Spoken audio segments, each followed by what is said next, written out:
Exercise number 10.5 chapter number 10 circles की सबसे last exercise. पूरी एक्सरसाइज में 12 क्वेश्चन है। 12वां क्वेश्चन सबसे ज्यादा इंपॉर्टेंट है, बहुत बार एग्जाम में आ चुका है और आगे भी आते रहने की उम्मीद है। मैं आपको सारे क्वेश्चन समझाता चल रहा हूँ, 2 दिन में खत्म हो जाएंगे, ठीक है जी। उसके बाद 1 दिन का काम हमारा एग्जाम्पल्स का है और 3 क्वेश्चन हमारे 10.4 से रहते हैं, 2 या 3 जितने भी रहते हैं, जो भी रहते हैं। अंकुर सैयद डेविड वाला है एक क्वेश्चन, और एक वो है रेशमा सलमा मंदीप, और एक पहला क्वेश्चन शायद उसका रहता है, हाँ, कॉमन कोड वाला। सुनिए, क्वेश्चन नंबर 1 कह रहा है A B and C are the 3 points on a circle such that angle B C बच्चे 30 डिग्री है, एओ बी 60 डिग्री है। कह रहा है if D is a point on the circle other than the arc A B C and find, क्या है हमारे से एंगल एडीसी निकालना है। ध्यान दीजिए आप, बहुत आसान सा क्वेश्चन है।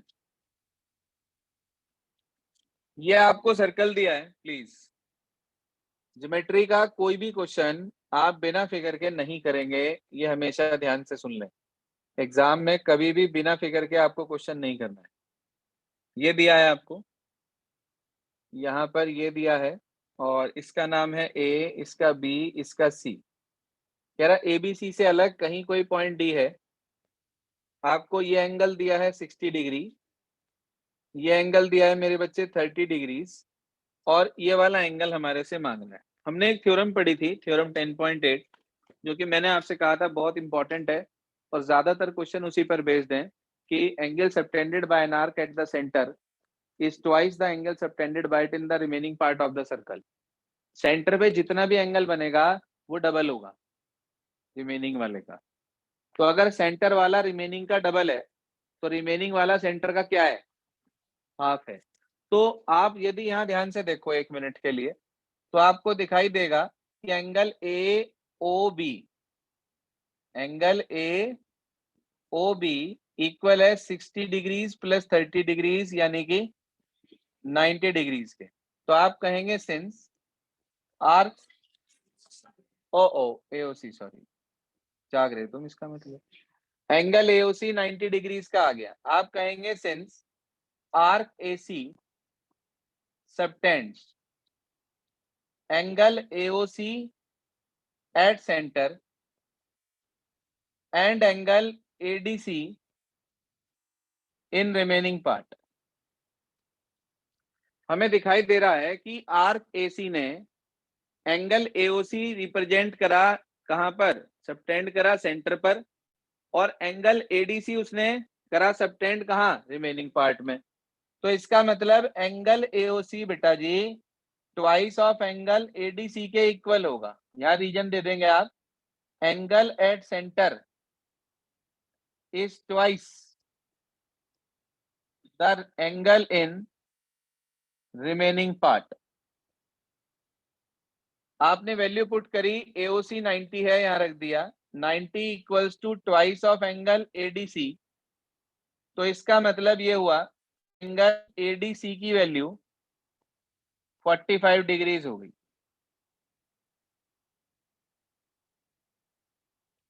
एंगल एडीसी की वैल्यू हमारे पास 45 डिग्रीज हो गई।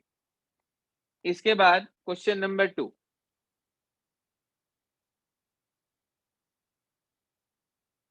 क्वेश्चन नंबर 2 अभी लुबानी के पेपर में आया है, कैम्ब्रिज इंटरनेशनल फगवाड़ा पंजाब। यही क्वेश्चन था उसमें, नहीं सेकंड नहीं था, थर्ड था। OPR1 निकालना है जिसमें एंगल, थर्ड क्वेश्चन आया उसके पेपर में। पहले सेकंड बता रहा हूं, सुनिए क्या कहता है। कह रहा है एक chord of a circle is equal to the radius of the circle. एक कॉर्ड जो है सर्कल की वो रेडियस के इक्वल है। कह रहा है एंगल सबटेंडेड बाय द कोड at a point on the minor arc and also at a point on the major arc. Minor major दोनों पर आपको एंगल निकालना है। क्वेश्चन समझो पहले। उसने कहा एक सर्किल है, उसके अंदर एक कॉर्ड है, जिस कॉर्ड की लेंथ सर्कल के रेडियस के इक्वल है, उसने कहा आपको वो एंगल निकालना है जो ये कॉर्ड मेजर आर्क पे बनाएगी और माइनर आर्क पे बनाएगी। तो मेजर आर्क पे मैंने ऊपर की तरफ एक पॉइंट लेके जोड़ दिया, यानी कि मुझे एक तो एंगल एसीबी निकालना है, और माइनर आर्क पे कहीं कोई पॉइंट लेके डी, उसे भी जोड़ दिया। तो इसका मतलब ये हुआ कि अगर मैं टू फाइंड देखता हूं इसका, तो एक तो एंगल एसी बी है और एक एंगल एडी बी है। दो एंगल हमें फाइंड आउट करने हैं, एसी बी और एडी बी। क्लियर है बात सभी को?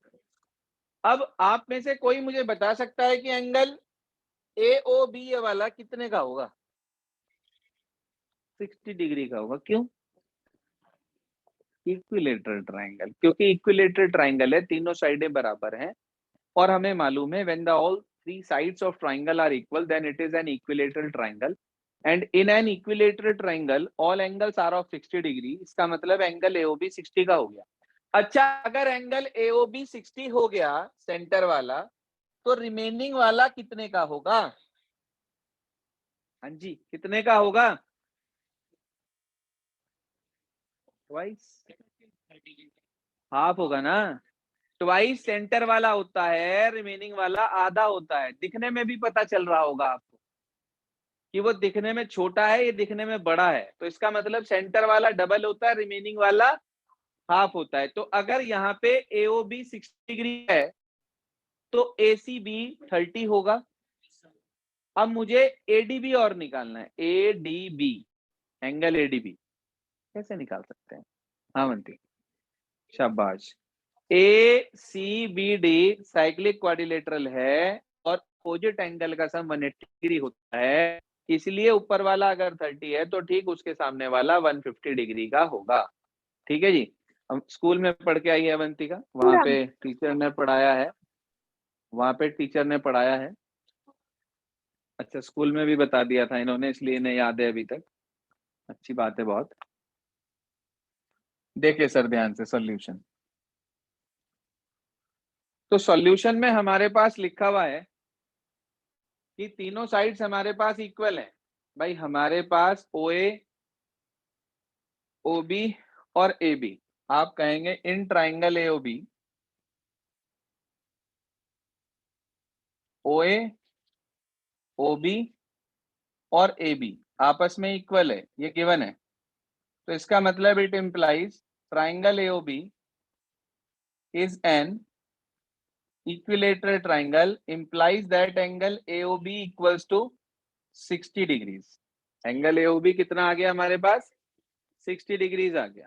अब हम लिखेंगे नाउ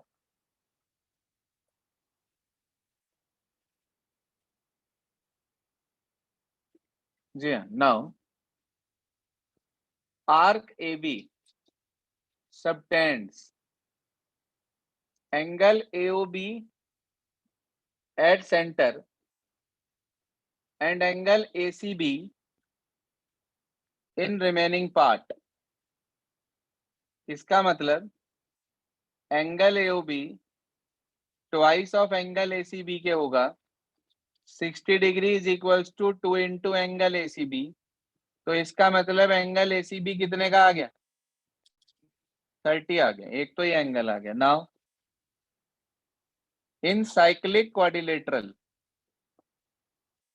ए सी बी डी, नेमिंग सही लिखना साइक्लिक ऑर्डर में ही, पहले के बाद जो दूसरा आ रहा है फिर उसका अगला फिर उससे अगला, ये नहीं इसका नाम एबीसीडी लिख दिया। एबीसीडी कोई क्वाड्रिलेटरल नहीं बन रहा, क्वाड्रिलेटरल बन रहा या तो एसीबीडी या एडीबीसी। ठीक है सर, किसी भी ऑर्डर में ले सकते हैं आप।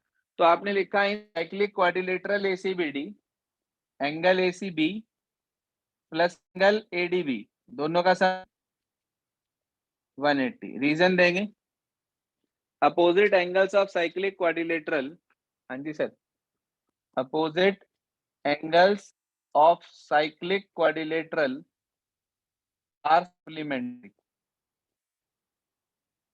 Are supplementary. एसीबी 30 है, उधर रख के भेज तो एंगल एडीबी की वैल्यू आपको 150 डिग्रीज मिल गई, ये 150 degree. So these are the angles that we have to find means angle ACB in the major arc और angle ADB in the minor arc. याद रखना minor arc में जब भी कभी एंगल बनेगा तो वो एंगल हमेशा ऑब्ट्यूज होगा, ठीक है जी। और मेजर आर्क में जब भी एंगल बनेगा तो वो हमेशा एक्यूट होगा, ठीक है सर। मेजर आर्क में बना हुआ एंगल एक्यूट होगा। क्यों होगा, वजह भी सुन लो। देखो जब भी कभी आप मेजर आर्क पे एंगल बनाओगे तो ये वाला एंगल 180 से तो छोटा है भाई, 180 हो जाता तो ये डायमीटर हो जाती लाइन, तो उससे छोटा है, तो इसका मतलब ये एंगल किससे छोटा है, 180 से छोटा है, यानी कि एंगल AOB लेस देन 180 है, 2 से डिवाइड कर दिया तो एंगल या AOB की जगह क्या लिख सकते हैं हम, ट्वाइस ऑफ, लिख सकते हैं twice of ACB less than 180, 2 से डिवाइड कर दिया तो एंगल ACB कितना आ गया, हो गया लेस देन 90, इसलिए होता है ये 90। बात समझ में आ गई। और कभी भी अगर आप देखते हो इधर की तरफ बना हुआ एंगल ये, तो ये तो रिफ्लेक्स एंगल है ना इसका, हाँ जी क्या है ये, इसका एंगल AOB का रिफ्लेक्स है ये, तो ये रिफ्लेक्स है तो 180 से बड़ा है ये, यानी कि एंगल रिफ्लेक्स एंगल, हाँ जी सर, रिफ्लेक्स एंगल AOB बड़ा है 180 से, इसकी जगह मैं लिख सकता हूं ट्वाइस ऑफ इधर वाला कौन सा, ADB, 2 से डिवाइड कर दूं तो एंगल ADB ग्रेटर देन किससे आ गया, 90 से, तो यानी कि ये कैसा हो गया, ऑब्ट्यूज। 90 से बड़े को क्या कहते हैं और 90 से छोटे को, ये आपको समझाने के लिए बताया मैंने सिर्फ। कभी भी कहीं भी कोई भी आपसे पूछता है तो आपके पास इसका लॉजिक भी होना चाहिए। आपको इतना तो पता है कि बड़े वाले आर्क में एक्यूट बनेगा, छोटे वाले आर्क में ऑब्ट्यूज बनेगा। क्यों बनेगा, क्या रीजन है, तो रीजन ये है, ठीक है सर, ये इसका रीजन है कि यहाँ पर AOB 180 से छोटा है इसलिए ये 90 से छोटा होगा, यहाँ पर रिफ्लेक्स AOB 180 से बड़ा है इसलिए ADB 90 से बड़ा होगा। बस ये लॉजिक है इसका। इसके ऊपर क्वेश्चन भी है RS में इसी कंसेप्ट के ऊपर क्वेश्चन भी है, लेकिन ज्योमेट्री के क्वेश्चन NCERT से ही ज्यादातर आते हैं, इसलिए बहुत ज्यादा हम डीप इसमें नहीं ले जाते। ज्योमेट्री को पता होना चाहिए कि क्या चीज क्या है। ओके है यहाँ तक सबको, चलिए ये था हमारे पास क्वेश्चन नंबर 2। क्वेश्चन नंबर 2 के बाद आगे चलते हैं क्वेश्चन नंबर 3। अच्छा क्वेश्चन है 3, सुनिए क्या कहता है। क्वेश्चन नंबर 3 में उसने हमारे से ये कहा कि इस फिगर के अंदर एंगल PQR 100 डिग्री का है, 100, PQ और R सर्किल के ऊपर है विद सेंटर O, कह रहा एंगल OPR बताओ कितने का होगा। सुनिए ध्यान से, OPR ये वाला हो गया सबका, सुनिए जी क्वेश्चन नंबर 3।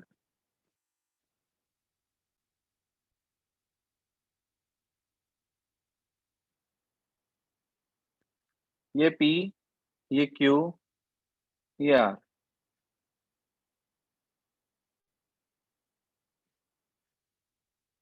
ये वाला एंगल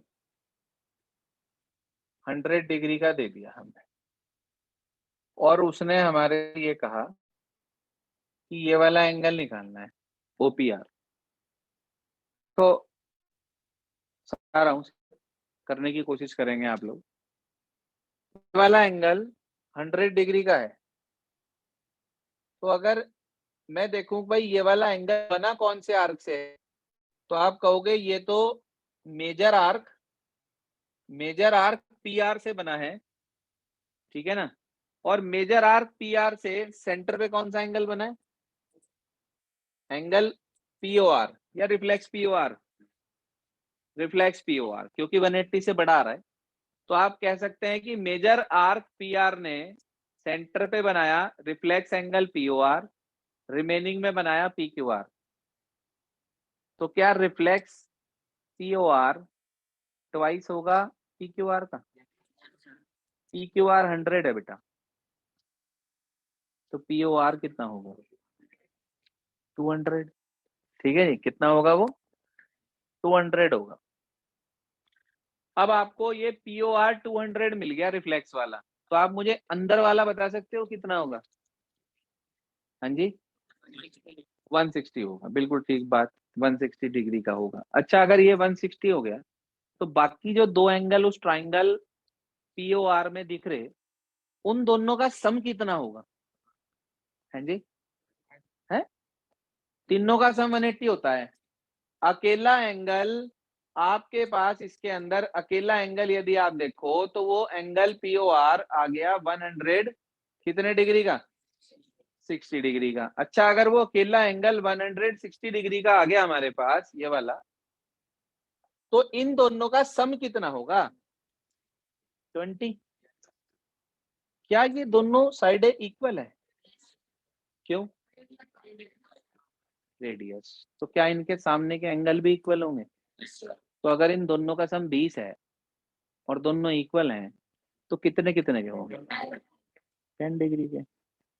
एंगल OPR कितने का आ गया? नहीं समझ में आया? बिल्कुल समझ में नहीं आया। चलिए लिखते हैं, क्या कर सकते हैं? कुछ बच्चे करना ही नहीं चाहते। चलिए, आपने लिखा since major arc PR subtends reflex angle POR at center and angle PQR in remaining part। तो इसका ये मतलब हुआ कि angle POR reflex angle POR equals to twice of angle PQR हो गया, यानी कि 2 into 100, यानी कि ये 200 डिग्रीज का हो गया। अगर रिफ्लेक्स POR 200 आ गया, आपको चैप्टर से पढ़ाया था, कोई भी एंगल पता हो उसका रिफ्लेक्स निकालना हो 360 में से माइनस, और रिफ्लेक्स पता हो एंगल निकालना हो तो भी 360 में से माइनस। आपको POR का रिफ्लेक्स पता है, तो आप कह सकते हैं it implies angle POR is equals to 360 degree minus इसी का रिफ्लेक्स कितना आ गया? POR 160 का आ गया ये वाला एंगल। ठीक, अब आपने लिखा in triangle POR OP equals to OR। क्यों भाई? रेडियाई ऑफ सेम गोला, वही सर्किल। OP OR के इक्वल है because they are the radii of the same circle.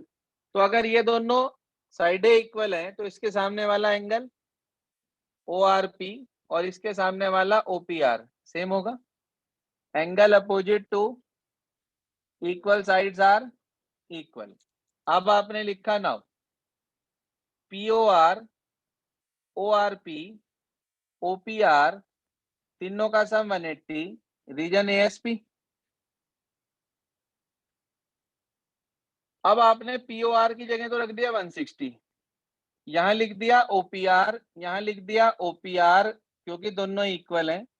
तो twice of angle OPR is equals to 20 degree. बताओ sir angle OPR कितना आ गया? 10 डिग्री। परफेक्ट। ये आपके पास हुआ क्वेश्चन नंबर 3। इसके बाद देखिए क्वेश्चन नंबर 4 क्या कहता है। क्वेश्चन क्लियर हो गया? आसान नहीं एक्सरसाइज, इसमें एंगल पेंगल निकालने वाले क्वेश्चन है, और इसके एंगल निकालने वाले क्वेश्चन हमें एक्स्ट्रा भी करने पड़ेंगे क्योंकि ये नहीं आते एग्जाम में। चलिए जी, इसके बाद देखिए क्वेश्चन नंबर 4।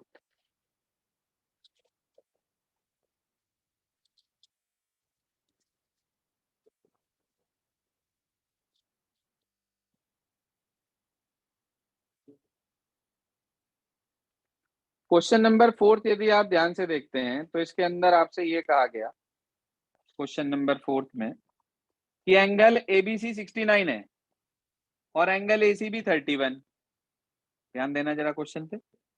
एंगल ABC और एंगल ACB दो एंगल दे रखे आपको ट्राइंगल ABC के, दे रखे क्या? आप ध्यान से देखो, यदि एबीसी और एसीबी दोनों ट्राइंगल एबीसी के एंगल हैं, अगर आपको एक ट्राइंगल के दो एंगल पता हो तो क्या आप तीसरा निकाल लेंगे? कैसे? 180 में से माइनस करके। तो आप मुझे बता सकते हो एंगल BAC कितने डिग्री का हो गया? 80 डिग्री का। AC कितना हो गया?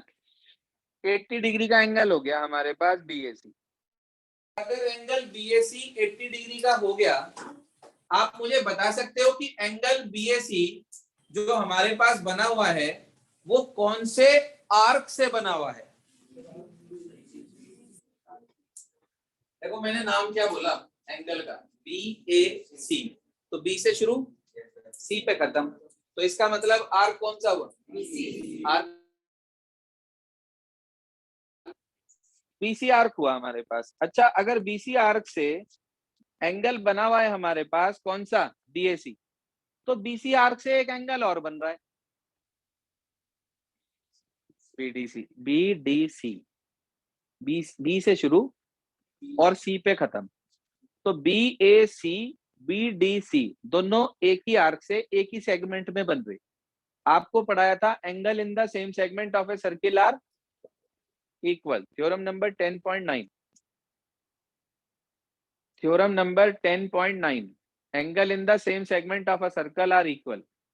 तो अगर एंगल BAC 80 डिग्री का आ गया तो BDC कितने डिग्री का होगा? 80 डिग्री का। आप पहले लिखेंगे इन ट्राइंगल ABC, सुन लो, लिखने की जरूरत नहीं है, समझ लो।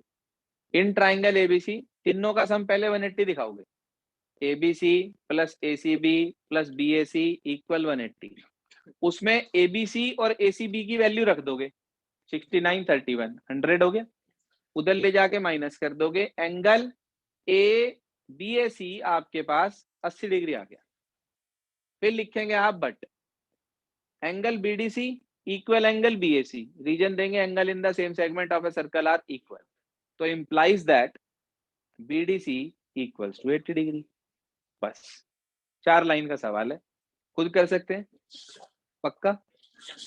दिक्कत है तो बता दो, मैं करवा देता हूँ, हो जाएगा। चलिए जी, पांचवा देखिए क्या कहता है। पांचवे में क्या कहा इसने, सुनिए और समझिए। कह रहा है हमारे से ABCD are 4 points on a circle. ABCD circle के 4 पॉइंट है, दिख रहा हमें भी। कह रहा AC and BD intersect at a point E, perfect, E पे इंटरसेक्ट कर रही, बिल्कुल ठीक। कह रहा एंगल BEC 130 है, ओके। BCD है 20 डिग्री, परफेक्ट। कह रहा BAC निकालना, BAC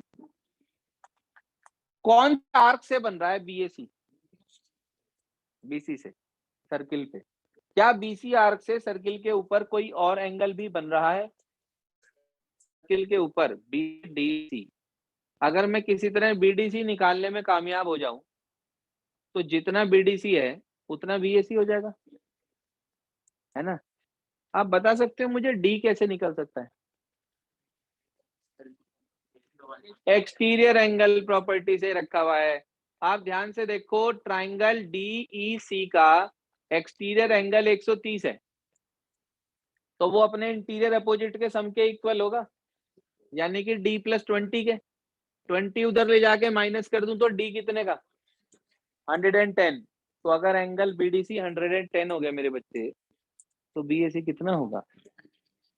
angle in the same segment of a circle are equal. कराऊं? समझ आ गया सबको?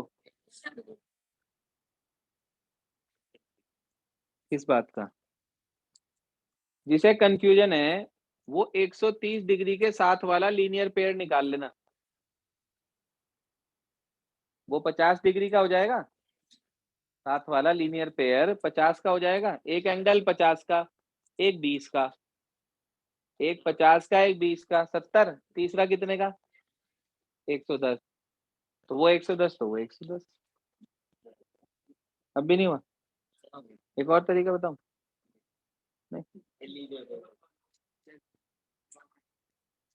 लीनियर पेयर 130 का इधर वाले ट्राइंगल में ना निकाल के उधर वाले ट्राइंगल में निकाल लो, यदि आप उधर वाले ट्राइंगल में निकाल लो तो वो 50 हो जाएगा। उधर 20 जो है वो वाला 20 एंगल बी के इक्वल होगा, डी बी ए के, वो भी सेम सेगमेंट से, तो उधर 20 है तो इधर 20 हो जाएगा। अब 20 आ गया एक, 50 आ गया एक, डी एंगल निकालना हमें, A angle sorry, A angle निकालना हमें, तो उसमें एएचपी लगा दो, अब की बार ए आ गया। ठीक है जी, ये आपके ऊपर है, जैसे मर्जी कर लो, एंगल निकालना। System clear? आज आपको ये 5 क्वेश्चन तो रिपीट करने हैं और सिर्फ एक क्वेश्चन नंबर 6 ट्राई करना है। ठीक है जी, कल हम इसके बचे हुए 6 क्वेश्चन कंप्लीट कर देंगे।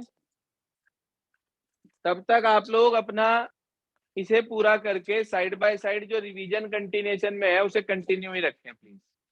आज के लिए इतना।